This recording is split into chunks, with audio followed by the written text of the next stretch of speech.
ज्यादा अच्छे मत बनो, नहीं तो हमेशा दुखी रहोगे। ये एक ऐसा विषय है जिसे सुनकर शायद आपको थोड़ी हैरानी हो, लेकिन इसमें छुपा हुआ सच्चाई का पहलू बहुत गहरा और महत्वपूर्ण है। सच कहा है किसी ने, इस दुनिया में तुम जीतने सीधे बनोगे, लोग तुम्हारा उतना ही फायदा उठाएंगे। इस दुनिया में तुम जीतने भोले बनोगे और दूसरों का अच्छा करने के बारे में सोचोगे तो तुम्हारे साथ उतना ही बुरा होगा और लोग तुम्हारा उतना ही फायदा उठाएंगे। सही बात है, जंगल में जो पेड़ जितना सीधा होता है उसे उतनी ही जल्दी काट दिया जाता है। इसीलिए आजकल के जमाने में ना तो बहुत ज्यादा सीधा होना अच्छा है और ना ही बहुत बुरा होना अच्छा है। या यूं कह लो कि आजकल ज्यादा अच्छा बनना आपके लिए दुखों का कारण बन सकता है। कुछ लोगों की आदत होती है कि वे कभी किसी को ना नहीं कह पाते। अपना काम छोड़कर वे दूसरे काम करते हैं। अपना नुकसान करवाकर भी दूसरों का फायदा करवाने के बारे में सोचते हैं। ऐसे लोग हमेशा अपना नुकसान करवाते हैं और उनका घाटा उनके जीवन में होता रहता है, जिसकी वजह से वे बहुत दुखी रहते हैं। लेकिन इस आदत को वे कभी नहीं छोड़ पाते। यह कहानी उन्हीं लोगों के लिए है जो जरूरत से ज्यादा अच्छे रहते हैं और जरूरत से ज्यादा दूसरों के बारे में सोचते हैं।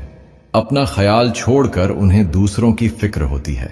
वे लोग इस कहानी को अंत तक जरूर सुने, क्योंकि यह कहानी आपकी जिंदगी बदलने वाली है। बात उन दिनों की है जब अरेवली गांव के लोगों की जिंदगी सीधी सादी और ईमानदारी पर आधारित थी। गांव में सभी लोग एक दूसरे का सम्मान करते और हमेशा मदद के लिए तैयार रहते थे। इस गांव में एक साधारण सा व्यक्ति रामू रहता था, जिसकी सादगी और अच्छाई के चर्चे दूर दूर तक थे। रामू का दिल बहुत बड़ा था। वह हमेशा दूसरों की भलाई के लिए सोचता और हर किसी की मदद करता। गांव के लोग उसकी इज्जत करते थे, लेकिन कुछ लोग उसकी इस अच्छाई का फायदा भी उठाते थे।